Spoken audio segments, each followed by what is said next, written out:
Bismillahirrahmanirrahim. Assalamualaikum warahmatullahi wabarakatuh. Perkenalkan, nama saya Riki Anista. Saya dari kelas 4B Agroteknologi Fakultas Pertanian dan Peternakan Universitas Islam Negeri Sultan Syarif Kasim Riau angkatan 2020 dengan nomor induk mahasiswa 12080213332. Video kali ini adalah sebagai tugas mandiri teknologi aplikasi pestisida yang diampuni oleh Bapak Yusmar MSP MSI.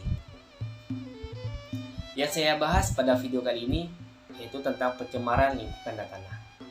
Pencemaran lingkungan adalah suatu keadaan yang terjadi karena perubahan kondisi tata lingkungan tanah, udara maupun air yang tidak bergantungan, yang tidak menguntungkan, merusak dan juga akan berdampak kerugian pada manusia, binatang maupun tumbuhan, yang disebabkan oleh kehadiran benda-benda asing seperti sampah, limbah industri, minyak, logam berbahaya, dan pestisida lainnya, bahan kimia residu pestisida. Bentuk kontaminasi berupa berbagai unsur dan substansi kimia berbahaya menurut Squares 2001 dan Matsumoto 2001, WCDKK 2000. Dampak penggunaan pestisida. Yang pertama, posisi positif, dan yang kedua itu posisi negatif dalam penggunaan pestisida apabila tidak tepat. Penggunaan pestisida dapat membantu para petani dalam langkah akhir pengendalian gulma, hama, dan penyakit bagi tanaman dalam waktu yang sangat panjang. Dampak penggunaan pestisida apabila tidak tepat akan berdampak negatif bagi lingkungan.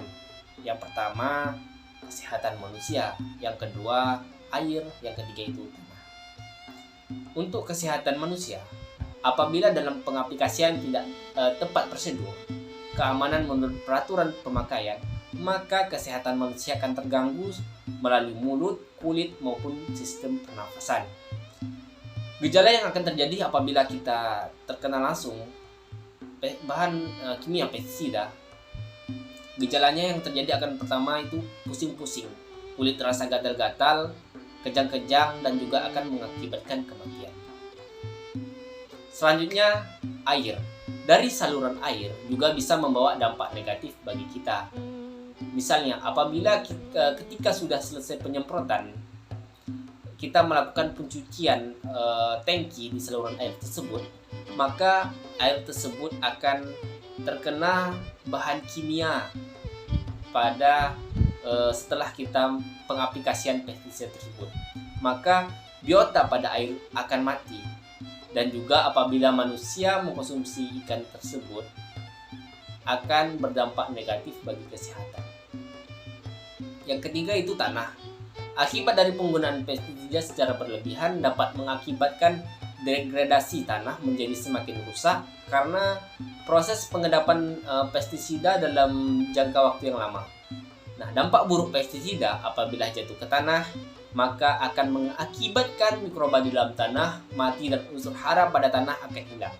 Akibat kehilangan mikroba di dalam tanah, tidak akan terdapat lagi agensi hayati di dalam tanah. Selanjutnya, pestisida meningkatkan perkembangan populasi jasad pengganggu tanaman. Yang pertama, resistensi hama terhadap pestisida. Timbulnya resistensi terhadap hama dikarenakan pemberian pestisida dengan terus-menerus merupakan fenomena dan konsekuensi ekologis yang umum dan logis. Munculnya resistensi adalah sebagai reaksi evolusi menghadapi suatu tekanan atau disebut juga dengan stres.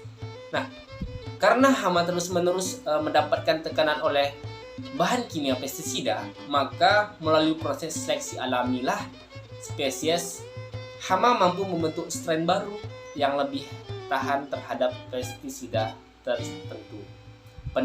Peningkatan pestisida yang berlebihan ini dapat menstimulasi peningkatan populasi hama di lahan kita atau di lapangan. Yang kedua, resurgensi. Peristiwa resurgensi hama terjadi apabila setelah diperlakukan aplikasi pestisida, populasi hama ini menurun dengan cepat dan secara tiba-tiba justru akan meningkatkan lebih tinggi lagi dari jenjang populasi sebelumnya, atau ketahanan fisiknya akan lebih kebal. Nah, resurgensi sangat mengurangi efektivitas dan efisien pengendalian dengan pestisida. Yang ketiga, itu ledakan populasi hama sekunder. Peristiwa ledakan hama sekunder terjadi apabila setelah perlakuan pestisida menghasilkan menurunnya populasi pada hama utama. Kemudian terjadinya peningkatan populasi lagi. Populasi yang kebal lagi, yang sebelumnya bukan hama utama, sampai tingkat yang merusak. Persyaratan limbah pestisida.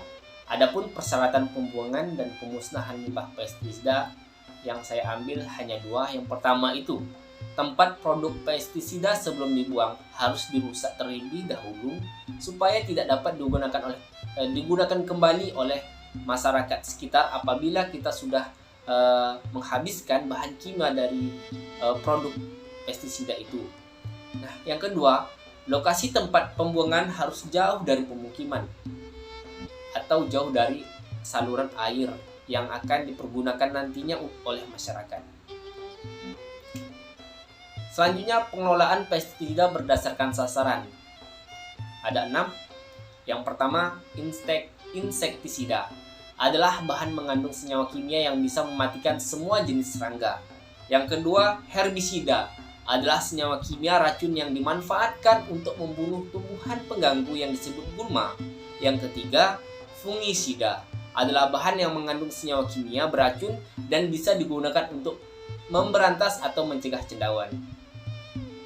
Yang keempat, redentisida adalah bahan yang mengandung senyawa kimia beracun untuk mematikan jenis hama kecil seperti tikus.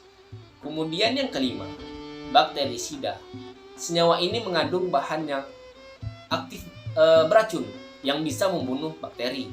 Yang keenam, terakhir, nermatisida untuk mengendalikan nematoda. Kemudian bahaya residu pestisida. Nah, dapat kita ketahui bahwa residu pestisida ini dapat menyebabkan kematian oleh manusia, tumbuhan maupun hewan. Sedangkan pada kadar di bawahnya, residu pestisida menyebabkan sakit perut dan muntah. Gejala keracunan akut pada manusia akibat konsumsi residu pestisida adalah parietesia, tremor, sakit kepala, keletihan, perut mual, muntah, dan juga akan berdampak kematian. Jika untuk tumbuh-tumbuhan, apabila residu pestisida itu akan berdampak kepada kelayuan pada tumbuhan.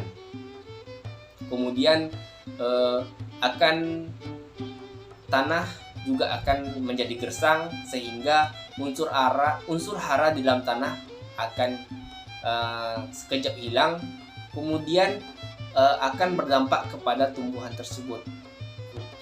Pertumbuhan tanaman pertanian kita akan menjadi kerdil dan bisa juga akan berdampak kepada kelayuan daun pada tumbuhan yang kita tanam. Baik, sekian yang dapat saya sampaikan dalam video kali ini. Apabila terdapat kekurangan atau kesalahan dalam perkataan, saya mohon maaf. Saya pamit undur diri.